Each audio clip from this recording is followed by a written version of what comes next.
Hello दोस्तों, स्वागत है आप सभी का आपके अपन चैनल गुमनाथ इंस्टीट्यूट में। आज की हम बात करने वाले हैं 12th क्लास की फिजिक्स की। फिजिक्स में हमारा सेकंड पार्ट चल रहा था, यानी कि भौतिकी 2 फिजिक्स की दूसरी किताब चली थी, जिसमें हमने 9th चैप्टर स्टार्ट किया था। तो उसकी 3 वीडियो हमने अपलोड किए हैं। इससे पहली वाली वीडियो में हमने क्या कराया था, ये चल रहे थे गोलीय दर्पण के लिए यूवीएफ में संबंध। तो आपका अवतल दर्पण की फोकस दूरी के लिए सूत्र हमने पहले करा चुके हैं, उससे पहली वाली वीडियो में। आज की इस वीडियो में हम बात करने वाले हैं उत्तल दर्पण की फोकस दूरी के लिए सूत्र का निगमन करो। इस तरीके से प्रश्न आता है, बहुत ही प्यार से हम इसको समझेंगे। कुछ बच्चों की शिकायत है कि सर हमारा पहले वाला सभी के लगभग समझ में आ गया था, लेकिन एक स्टूडेंट ऐसा था जिसके समझ में नहीं आया। तो उनको मैं बता दूं, आज इसको देखिएगा, बिल्कुल जीरो लेवल से समझाऊंगा आज, ठीक है। इसको समझना और एक एक कंसेप्ट को याद रखना मैं क्या बोल रहा हूँ। आप क्या करते हो, स्किप करते रहते हो, वीडियो को आगे बढ़ाते रहते हो, फिर हर पॉइंट आपके निकल जाता है दिमाग से। मैंने बता दिया, इस समय में कुछ पॉइंट बता दिया, आपने स्किप कर दिया, अगली बात में वो समझ में आएगा ही नहीं। इसीलिए वीडियो को बिना स्किप किए हुए देखा करो। यदि आप बिना स्किप किए हुए देखते हो वीडियो को, तो गारंटी लेता हूँ मैं एक एक पॉइंट समझ में आएगा, ठीक है। देखिएगा, आपको इसमें एक छोटा सा कंसेप्ट लगता है। पहले तो मैं आपको बता दूं ये करना क्या है। आपको करना ये है, यू वी एफ में संबंध निकालना है। संबंध, relation between you V F. You क्या होता है, यू होती है वस्तु की दूरी, यानी यू क्या है, यू होता है ध्रुव से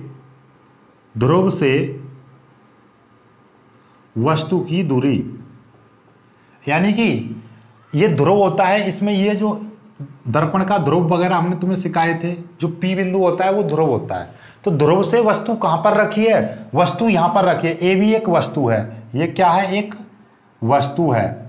तो वस्तु यहां से यहां तक रखी है वस्तु। तो ये जो दूरी है पी से ए तक की जो दूरी है, पी से ए तक की जो दूरी वो कहलाएगी यू, ठीक है। पी से ए तक की दूरी क्या कहलाएगी, यू कहलाएगी। वस्तु की दूरी, ध्रुव से वस्तु तक की दूरी यू होती है। और वी क्या होता है, वी होती है ध्रुव से प्रतिबिंब की दूरी। क्या भैया, ध्रुव से यानी प्रतिबिंब कहां पे बन रहा है, ध्रुव से प्रतिबिंब कितनी दूर बना हुआ है। यानी कि मैं यहां पे खड़ा हूं, मुझसे मैं कह रहा हूं एक वस्तु वहां पर रखी है, तो मुझसे वो वस्तु कितनी दूर है, यानी ध्रुव से ये वस्तु कितनी दूर है, यू दूरी पर। हमेशा यू मानते हैं उसको, वस्तु की दूरी को क्या मानते हैं, यू मानते हैं। और प्रतिबिंब की दूरी को क्या माना जाता है, प्रतिबिंब की दूरी को वी कहते हैं, यानी कि वी।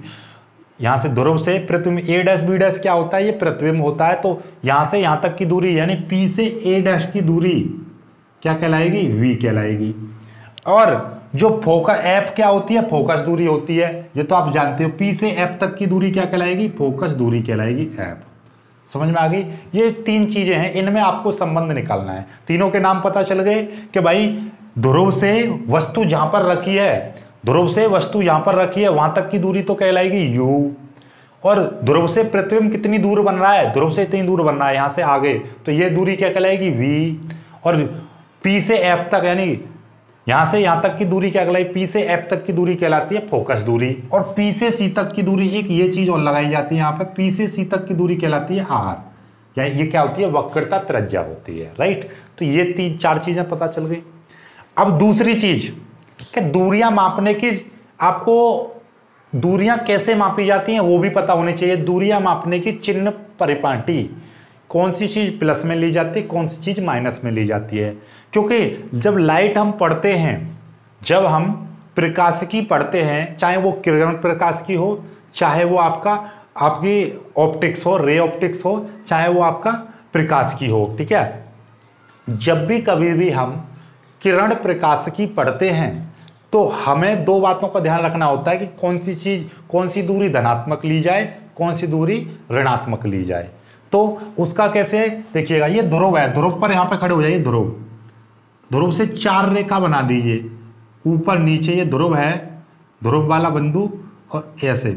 सबसे पहली बात, सभी दूरियां ध्रुव से मापी जाती हैं, ये खोपड़ी में रख लो। सभी दूरियां कहां से मापी जाएंगी, ध्रुव से। सभी दूरियां, यानी कि दर्पण हो, मिरर हो, कोई भी हो आपका, चाहे लेंस हो, चाहे कोई भी पृष्ठ हो, तो वहां पे सभी दूरियां कहां से मापी जाएंगी? उसके ध्रुव से मापी जाती हैं। तो किरण प्रकाशिकी में जो ध्रुव होता है वो आपका ओरिजिन का काम करता है, अर्थात मूल बिंदु का काम करता है। सभी दूरियां हम कहां से मापेंगे? ध्रुव से मापते हैं। पहली बात, ध्रुव से मापेंगे। तो और ध्रुव से कैसे? ध्रुव से ऊपर की दूरियां जितनी भी होंगी वो पॉजिटिव ली जाती हैं, और ध्रुव से नीचे की दूरियां कैसी ली जाती हैं? नेगेटिव ली जाती हैं। ध्रुव से आगे की दूरियां प्लस में ली जाती हैं, ध्रुव से पीछे जो मापेंगे दूरियां वो ऋणात्मक ली जाएंगी। समझ में आ रही है बात? तो आपको देखना जरा, यहां से ध्रुव यहां पर है, ध्रुव से वस्तु कहां पर रखी है? इधर रखी है, तो ध्रुव से मापेंगे इधर की ओर, तो वस्तु की दूरी कैसी ली जाएगी? माइनस में। तो u जो लिया जाएगा वो माइनस में लिया जाएगा। प्रतिबिंब क्या बनना है? आगे की ओर बनना है, तो इसीलिए प्रतिबिंब की दूरी कैसे? v ली जाएगी प्लस में। फोकस कितना है? फोकस भी इधर है और सारी दूरियां इधर मापेंगे, तो फोकस भी आपका f प्लस में ले जाएगा, यानी यहाँ पे आएगा प्लस का v और ये प्लस का f आएगा, और r भी आपका प्लस में आएगा। ठीक है, r भी प्लस में आएगा। क्यों? p से c तक की दूरी कैसी है? प्लस में ली जाएगी, लेकिन वस्तु इधर रखी है इधर। लेकिन जब अवतल दर्पण हमने कल कराया था तो कल सारी चीजें इधर बन रही थी, वस्तु भी इधर रखी थी, प्रतिबिंब भी इधर बन रहा था, फोकस भी इधर था, वक्रता केंद्र भी इधर था, तो सारी दूरियां माइनस में ली थी, सभी में माइनस लगा दिया था।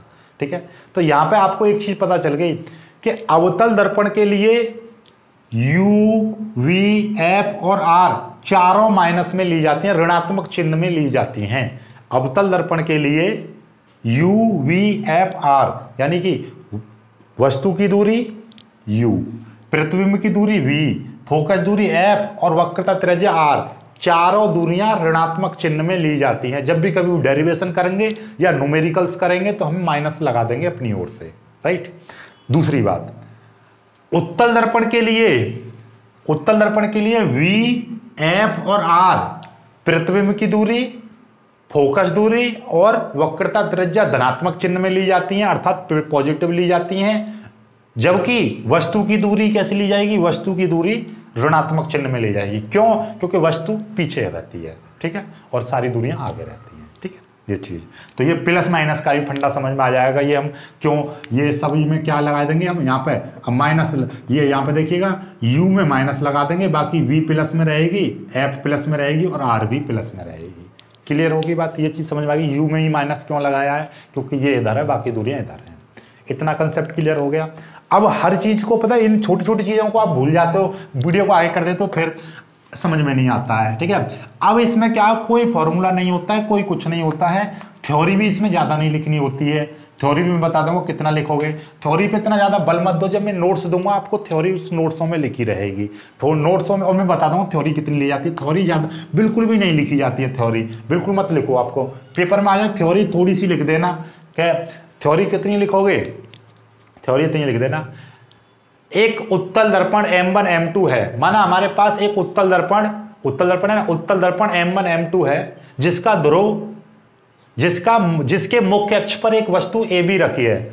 माना हमारे पास एक उत्तल दर्पण M1 M2 है, जिसकी मुख्य अक्ष पर एक वस्तु AB रखी है। इस वस्तु का प्रतिबिंब A' B' तथा इसका फोकस F तथा वक्रता केंद्र C है। बस इतना लिख दो बस, ठीक, क्लियर है? बस इतनी थ्योरी लिख दो बस, इससे ज्यादा कुछ मत लिखना। तब अब इसमें बस दो कंसेप्ट और लगते हैं, वो छोटे छोटे, दो नहीं एक। वो क्या है कि बस दो चीजें याद रखनी है कि कभी भी दो त्रिभुज दे रखी हो, कोई भी दो त्रिभुज दे रखी हो, ये मैथमेटिकल प्रॉपर्टी है। ठीक है, ये बहुत सारी त्रिभुज दे रखी हैं, लेकिन इसमें ये कोण 60 अंश है और ये 90 है, इसमें ये 90 है, ठीक है, और ये यहाँ पर 45 है, और इसमें ये 60 है और ये यहाँ पर 90 है। ठीक है, ये तीन त्रिभुज दे रखे, तीनों में एक चीज दिखाई दे रही है आपको, क्या? ये 90 है, इसमें भी 90 है, इसमें भी 90 है, लेकिन यहाँ पे ये 60, यहाँ पे ये 45 और यहाँ पे ये 45। मतलब कि इस वाली त्रिभुज में और इस वाली त्रिभुज में देखना जरा, दो कोण बराबर हैं, ये वाला कोण, ये वाला। जब कभी भी त्रिभुज में, जब किसी भी दो त्रिभुजों में दो कोण बराबर आ जाएं, तो उन त्रिभुजों को कहते हैं कि ये त्रिभुज आपस में समरूप त्रिभुज है। अर्थात ये त्रिभुज एक दूसरे के पूरक होती हैं। पूरक क्यों? क्योंकि इसमें देखो जरा, जब ये 90 है, ये 60 है, तो इसमें ये 30 होगा। क्यों होगा 30? क्योंकि तीनों त्रिभुज के तीनों कोणों का योगफल 180 अंश होता है।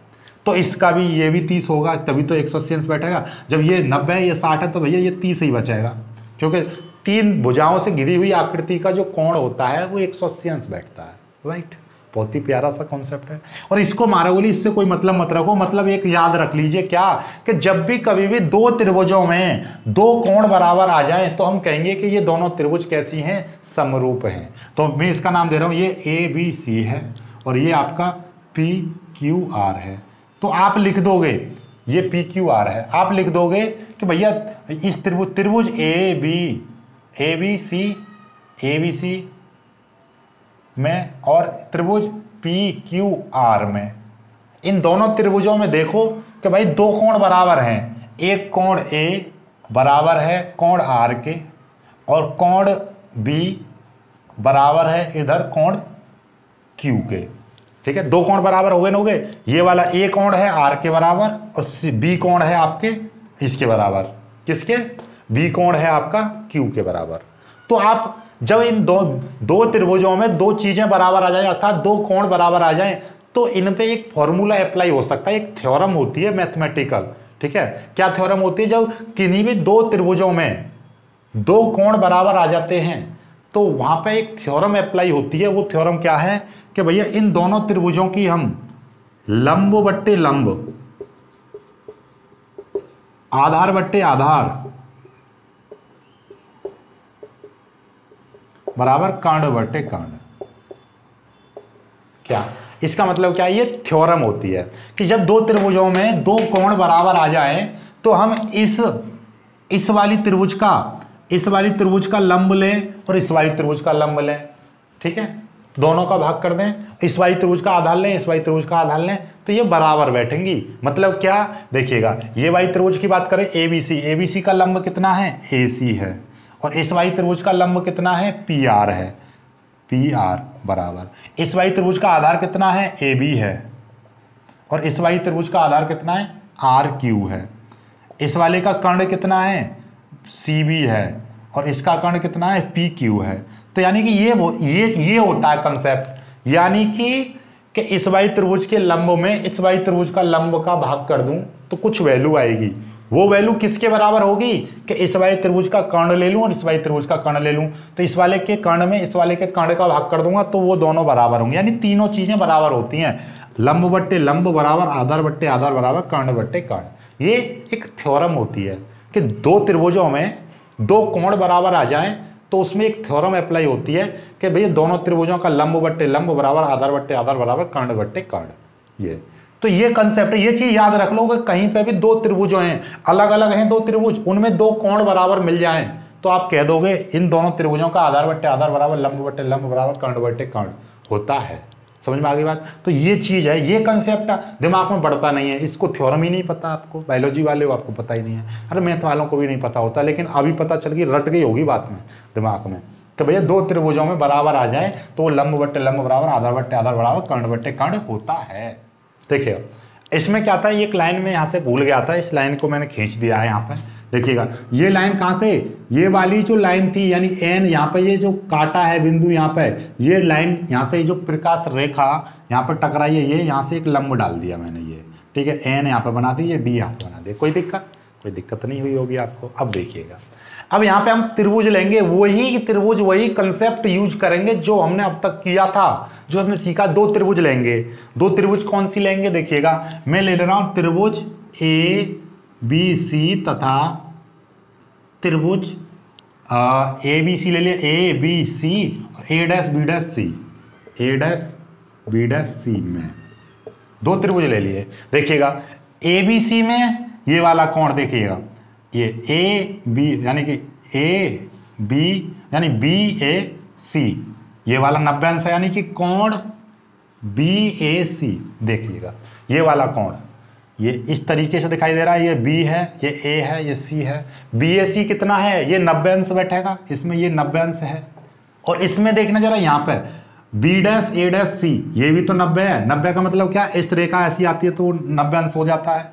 तो यानी कि ये भी 90 अंश, ये भी 90 अंश, तो ये बराबर हैं कोण भाई, 90 90 हैं। तो मैं कह सकता हूँ ये और कोण बी एफ बी ए डैश सी बराबर 90 अंश, यानी कि दोनों कोण ही बराबर हैं। 90 को मत लिखो, सीधे सीधे ये बराबर है, दोनों कोण बराबर हैं। पता चलेगी बराबर क्यों है, क्योंकि ये भी 90 अंश है और ये भी 90 अंश है।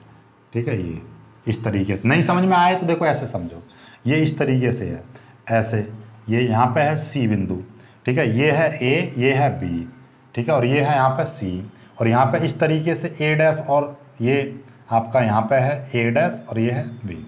ठीक है, अब आपका देखो दो तरह से देखिएगा कैसे। अभी समझो कि ये वाली लाइन नहीं है, जब ये वाली लाइन नहीं है तो ए बी सी में ये 90 अंश दिखाई देगा, यहाँ पे दिखाई दे रहा है ये 90 अंश, ठीक है, ये 90 अंश है। अब ये यहाँ पे क्या आ गया, ए डैश बी डैश आ गया, ये वाली चीज ए डैश बी डैश, ये यहाँ पे सी है।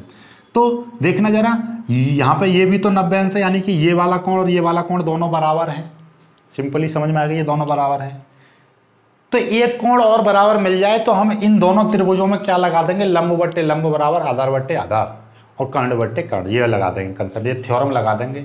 तो देखना जरा, अब इसमें एक कोण देखना जरा, जब त्रिभुज ये अभी ये नहीं है तो ऐसा देखो ए बी सी में, तो ये कोण सी बराबर, ठीक है, कोण, चलो इस भाई पूरा नाम ले दो, बी सी ए बराबर ये कोण, कोण इसमें देखिएगा, अब ये वाली त्रिभुज ले ली बड़ी वाली ए बी सी में लिया ये वाला कोण। अब ऐसा देखो, अब इस वाली त्रिभुज को देखो जरा, इस वाली त्रिभुज में भी तो कोण यही आ रहा है सी, तो यानी कि ये भी बराबर होगा, यानी कोण बी डैश सी ए डैश, बी डैश सी ए डैश, यानी ये वाला कोण और ये वाला कोण, बात तो वही है, यानी कि ये वाला कोण दोनों में कॉमन लिया जा रहा है, तो दोनों की जगह बराबर का काम करेगा। मान लीजिए मैं ऐसा समझिएगा, मेरे पास भाई एक ये मार्कर है ब्लू और एक मेरे पास है ब्लैक मार्कर, ठीक है, ये दोनों मार्कर हैं अलग अलग, सपोज के अलग अलग हैं, और मैं कह रहा हूँ कि भाई इस वाले का इन दोनों को, यानी लाल वाले को इसके साथ माप रहा हूँ, इसके साथ वजन तोल रहा हूँ, और लाल वाले को ही मैं इसके साथ तोल रहा हूँ वजन। तो भैया ये जो लाल वाला है ये तो कॉमन चीज़ है, दोनों के लिए बराबर बैठेगा, ये इसके साथ भी इसका मान बराबर रहेगा, इसके साथ भी बराबर रहेगा। तो इसीलिए ये सी जो कोण है वो ए बी सी में भी आ रहा है, और बी ए बी सी में भी आ रहा है, और ए डैश बी डैश सी में भी आ रहा है, तो इसलिए ये सी वाला कोण तो बराबर रहेगा ही रहेगा। इसमें ये 90 अंश है, इसमें ये 90 अंश है। तो ओवरऑल आप एक बात समझ गए कि दो कोण बराबर आ गए, दो त्रिभुजों में दो कोण बराबर आ गए। जब दो कोण बराबर आ गए तो इसमें कौन सा कंसेप्ट लगेगा, लंब बट्टे लंब बराबर आधार बट्टे आधार, लंब बट्टे लंब बराबर आधार बट्टे आधार। यही तो सिखाए थे, इतनी परेशानी मेरे को ये चीज सिखाने में करनी पड़ रही है आपको, ठीक है। चलिएगा, तो इसका लंब बट्टे लंब देखना, इस वाली त्रिभुज का बी सी ए का लंब कितना है, ए बी है, ए बी यहाँ पे लिख दे रहा हूँ इस पेन से, कितना है ए बी, और इसका इस वाली त्रिभुज का ए डैश बी डैश का लंब कितना है, ए डैश बी डैश, ए डैश बी डैश बराबर। इसका आधार कितना है, इसका आधार है ए सी, इसका आधार है ए सी, और इसका आधार है ए डैश सी, कितना है ए डैश सी। समझ में आ रही है बात भाई। पहले इस वाली त्रिभुज का आधार लेंगे, लंब लेंगे, लंब बटे लंब, यानी इस वाली त्रिभुज का लंब क्या है, ए बी, ये लंब है। त्रिभुज जब ऐसी होती है, ये देखना ए डैश, ये ए बी सी है, और उस वाली त्रिभुज को ऐसा समझो कि वो इस तरीके की है, क्या ए डैश बी डैश सी। तो इसका लंब ये है ए बी, और इसका लंब क्या है, ए डैश बी डैश है, तो ए बी बटे ए डैश बी डैश। इसका आधार कितना है, ए सी है, और इसका आधार कितना है, ए डैश सी। इतना तो समझ रहे हो, ठीक है। ये चीज, इसको समीकरण 1 मान लेते हैं। अब दोबारा त्रिभुजों का इस्तेमाल करेंगे, फिर से दो त्रिभुज छांटेंगे। देखिए अब कौन सी त्रिभुज लेंगे, अब के ले रहा हूं मैं त्रिभुज एन डी एफ तथा ए डैश बी डैश एफ में। देख लो ध्यान से, फिर से मैंने वही चीज ली है, एन डी एफ। अब के देखना जरा, बस एन डी काम कर रहा है, बस ए बी की जगह एन डी आ गया। फिर ये वही चीज़ आ रही है, इस तरीके से ही आ रही है, यहाँ पे एफ है, और यहाँ पे आपका वही ए डैश बी डैश, वही चीज बन गई पहले जैसी। एक ये वाली त्रिभुज, यानी एक बार इसको मिटा देंगे तो इस तरीके की त्रिभुज दिखाई देगी। ये है एन और यहाँ पे है डी, एन डी एफ। तो इस वाली त्रिभुज में देखो एन डी में तो ये वाला 90 अंश बन रहा है यहाँ पे, तो आप लिख दोगे कोण एन डी एफ बराबर, इसमें कोण कौन सा है, वही बी डैश, कोण बी डैश ए डैश एफ। ये वाला कोण यानी ये 90 अंश है और यहाँ पे ये 90 अंश है, तो ये दोनों कोण बराबर होंगे। एक यानी इस वाली त्रिभुज का ये भी 90 है, ये भी, मतलब दोनों कोण बराबर है। हमें दो कोण बराबर दिखाने हैं, तभी तो लंब बट्टे लंब, आधार बट्टे आधार दिखाएंगे। चलिएगा, तो अब ये हो गया। दूसरा त्रिभुज, दूसरा कोण कौन सा है, दूसरा देखो एफ, एफ इस वाले में भी कॉमन है, देखो एफ इसमें भी आ रहा है, इसमें भी आ रहा है, यानी दोनों में कॉमन है ये कोण। तो लिख देंगे एन एफ डी बराबर कोण B dash F A dash. ये दोनों कोण बराबर हैं तो आप लिख दोगे त्रिभुज समरूप हैं। जब दोनों कोण बराबर हैं, समरूप को मारो गोली, दोनों कोण बराबर हैं तो लिख दो त्रिभुज कैसे हैं, दोनों त्रिभुज लिख दो, दोनों त्रिभुज समरूप हैं। और समरूप हैं तो इसके भी लिए भी वही लगा गया, आधार बट्टे आधार। तो क्या लगेगा, लंब बट्टे लंब, लंब बट्टे लंब बराबर आधार बट्टे आधार। समझ में आ रही है बात। जब दोनों ये त्रिभुज समरूप आ गए तो लंब बट्टे लंब बराबर आधार बट्टे आधार। तो इसका लंब पहले इस वाली त्रिभुज का देखेंगे, एन डी एफ का लंब कितना है, एन डी क्या है, एन डी बट्टे, और इसका लंब कितना है, वही ए डैश बी डैश। समझ पा रहे हो ना। इसका लंब कितना है भाई, दो त्रिभुज हैं ऐसे, ये एक त्रिभुज तो ऐसे दिखाई दे रहा है एन डी एफ, और एक त्रिभुज इस तरीके का छोटा सा के ए डैश बी डैश और एफ। तो इसका लंब कितना है, ये है एन डी, और इसका लंब कितना है, ए डैश बी डैश। इसका आधार कितना है, डी एफ, इसका आधार कितना है, डी एफ, और इसका आधार कितना है, ए डैश एफ। समझ में आ गई बात भाई। ये वाली त्रिभुज, ये छोटी सी जो त्रिभुज है ये, तो इसका जो आधार है वो कितना है, ए डैश एफ ये है, और लंब कितना है, ए डैश बी। तो लंब कितना, ए डैश बी, इसका कितना, इतना। ठीक है, समझ में आ गई बात। ये चीज़ होती है। चलिएगा अब आगे चलते हैं। अब यहाँ पे हमें पता है, वी नो दैट, हम जानते हैं। क्या जानते हो आप, हैं क्या जानते हो आप, ये चीज़ जानते हो कि जो एन डी है, एन डी किसके बराबर होगी, ये वाली दूरी है ए बी के बराबर होगी, जो कि हमने पहले भी लगाया था। क्यों, क्योंकि ये जो किरण है समांतर चलती है, तो ये किरण समांतर चलेगी, यहाँ पे टकराएगी, तो यानी ये दूरी यहाँ पे बराबर, यहाँ पे बराबर, यहाँ पे बराबर, ये बराबर दूरी रहेगी। जो बराबर दूरी रहेगी तो ये वाली जो दूरी है ये सदैव इसके बराबर होगी, ए बी बराबर एन डी।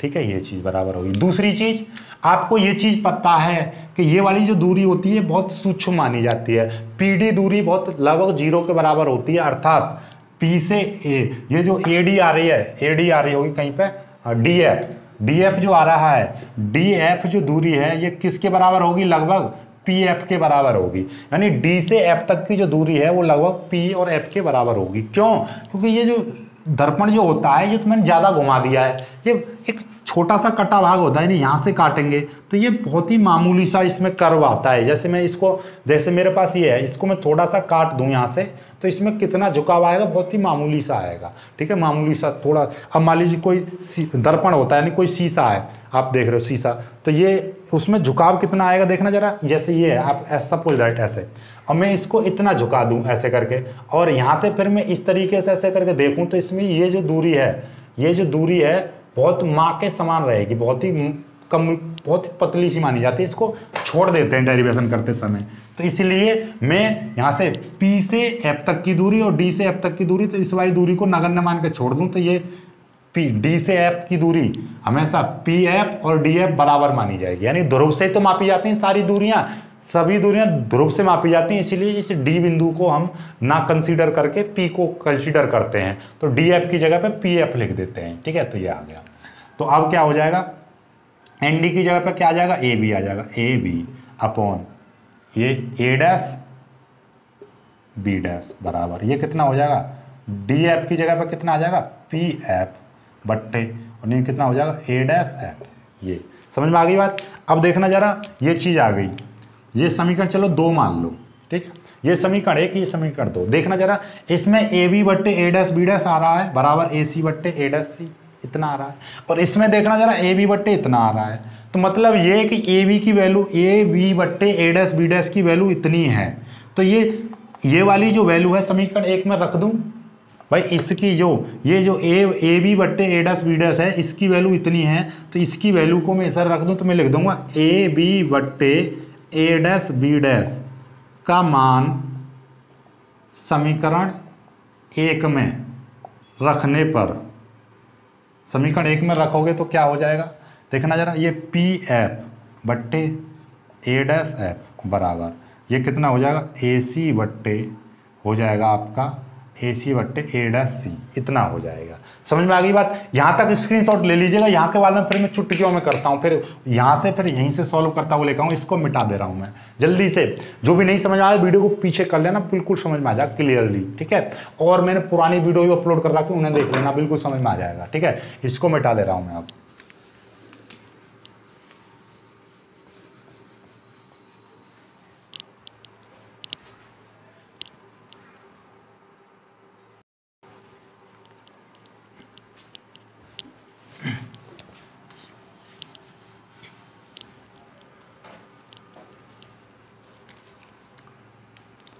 चलिएगा, देखो ये चीज़ आ गई, यानी कि पी एफ बट्टे ए डैश एफ बराबर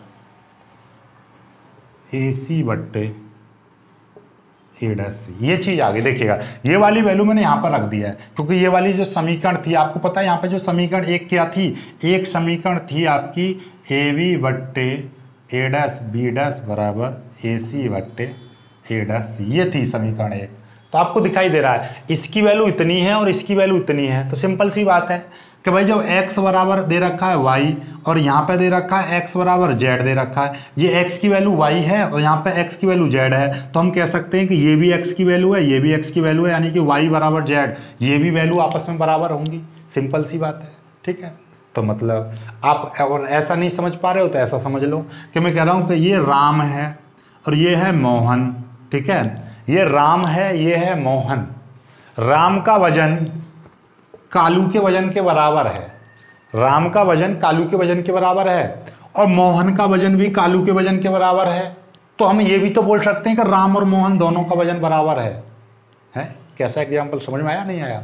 राम का वजन कालू के वजन के बराबर है, मोहन का वजन कालू के वजन के बराबर है, तो हम कह सकते हैं कि राम और मोहन इनका वजन भी आपस में बराबर होगा। तो यानी कि जब ये कालू के बराबर है, मोहन भी कालू के बराबर है, तो ये एक और एग्जांपल, बात चल रही है भैया, राम मोहन और कालू 3 दोस्त थे और हम कह रहे हैं कि कालू के पास 100 रुपये हैं, कालू के पास कितने हैं? 100 रुपये हैं, ठीक है। और जितने कालू के पास हैं उतने ही राम के पास हैं, जितने कालू के पास रुपए हैं उतने ही राम के पास हैं। तो मतलब R बराबर K, राम और कालू के पास पैसे बराबर हैं। और मैं कह रहा हूं जितने कालू के पास हैं उतने ही मोहन के पास हैं, कालू के पास जितने ही मोहन के पास, ठीक। तो हम ये भी तो कह सकते हैं भैया जितने राम के पास हैं उतने ही कालू के पास हैं, जितने राम के पास हैं उतने ही मोहन के पास हैं। समझ में आ रही बात भाई? कालू के पास 100 रुपये, मोहन के पास भी 100 रुपये, दोनों पर 100 रुपये। कालू के पास 100 रुपये, राम के पास भी 100 रुपये, अर्थात तीनों के पास 100 रुपये, ठीक है। तो वही चीज़, इसकी वैल्यू इतनी और इसकी वैल्यू इतनी, मतलब क्या है, इसकी वैल्यू भी इसके बराबर है और इसकी वैल्यू भी इसके बराबर है, तो ये दोनों वैल्यू भी आपस में बराबर होंगी। या यूँ कहिए ए बी बट्टे ए डैश बी डैश का मान समीकरण 1 में रखने पर, ये समीकरण 1 में रख दिया तो ये देखना ए बी बट्टे ए डैश बी डैश की जगह पे ये चीज़ आ जाएगी पी एफ बट्टे ए डैश एफ, तो पी एफ बट्टे ए डैश एफ बराबर ए सी बट्टे ये, ठीक है।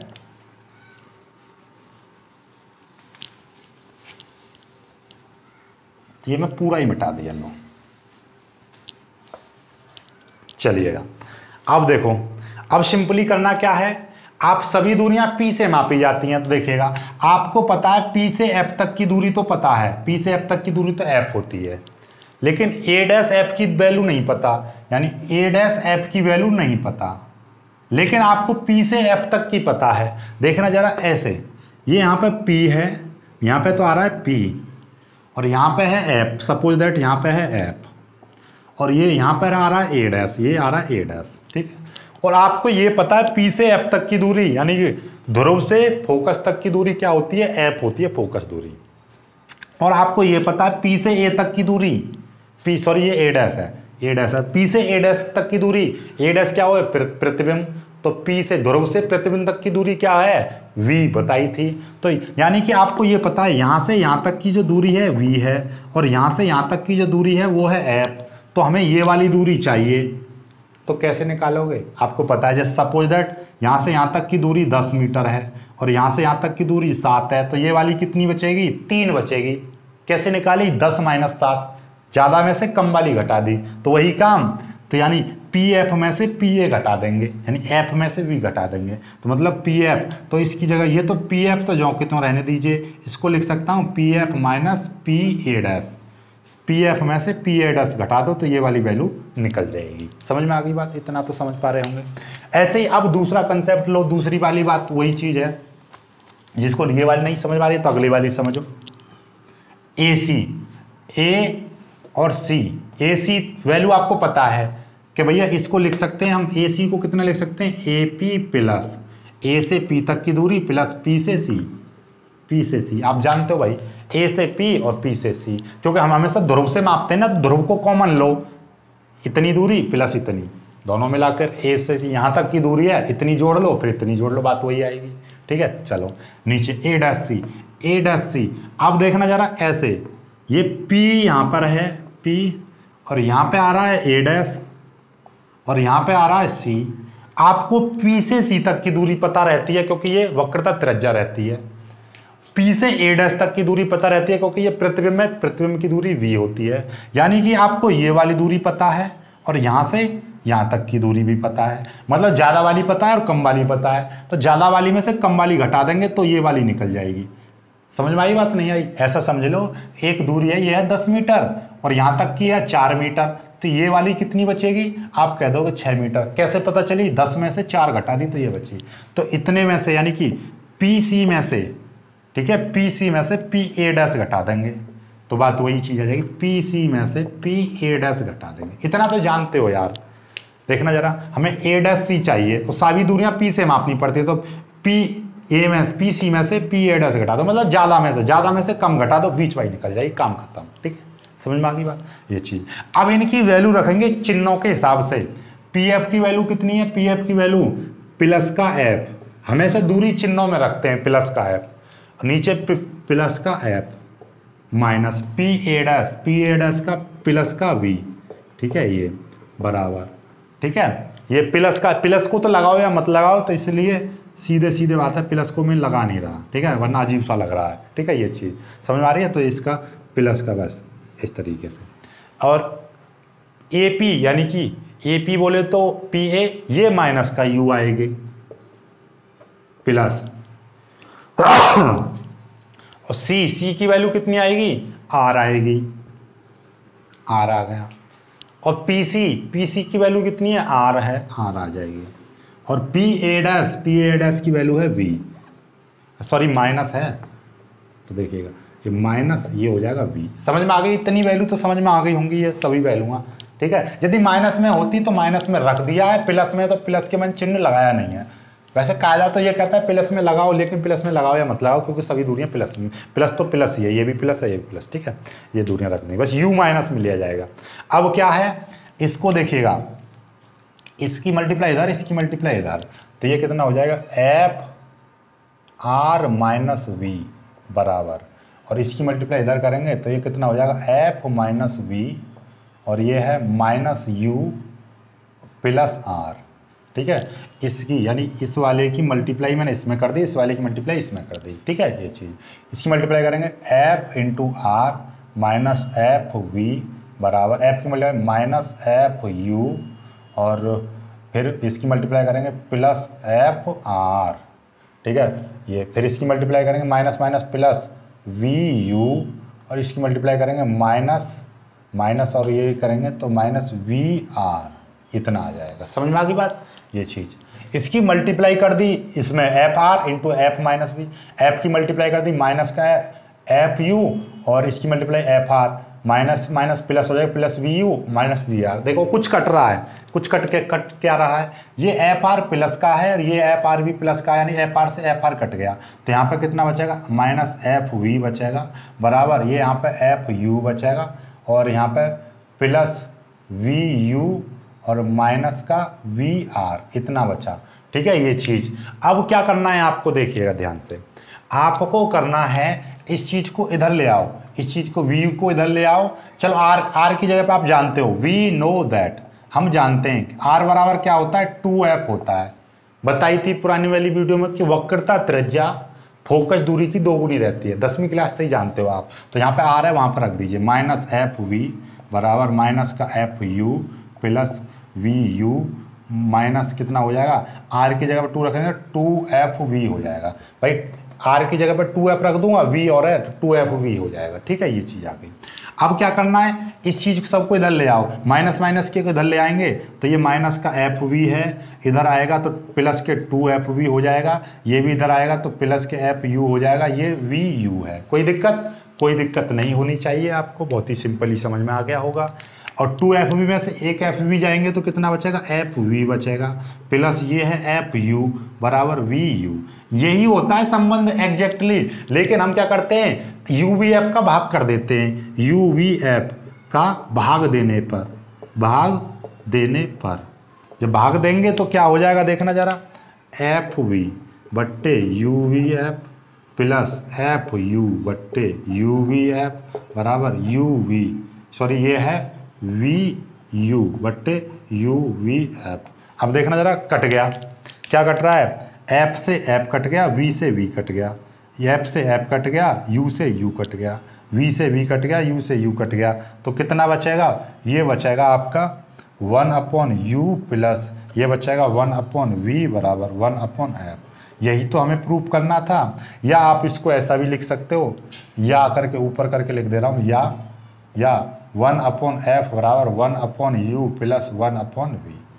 लो हो गया सिंपल सा डेरिवेशन। ये है, इसमें कुछ है, कुछ भी नहीं है, बस ये चीज़ ध्यान रखने में। तो गुंडी सी बना रखी है, u है, नीचे वाली गुंडी ये v है और ये u है। ठीक है, बहुत ही सिंपल है डेरिवेशन। फिर भी आज भी समझ में नहीं आया हो तो फिर से कमेंट कर देना, फिर से मैं दोनों को फिर दोबारा से बता दूंगा। ठीक है, लेकिन मुझे उम्मीद है आप इसको पूरा देखा होगा तो आपको बिल्कुल क्लियरली समझ में आ गया होगा। तो मिलता हूँ एक खूबसूरत सी वीडियो में, तब तक के लिए बाय बाय, जय हिंद।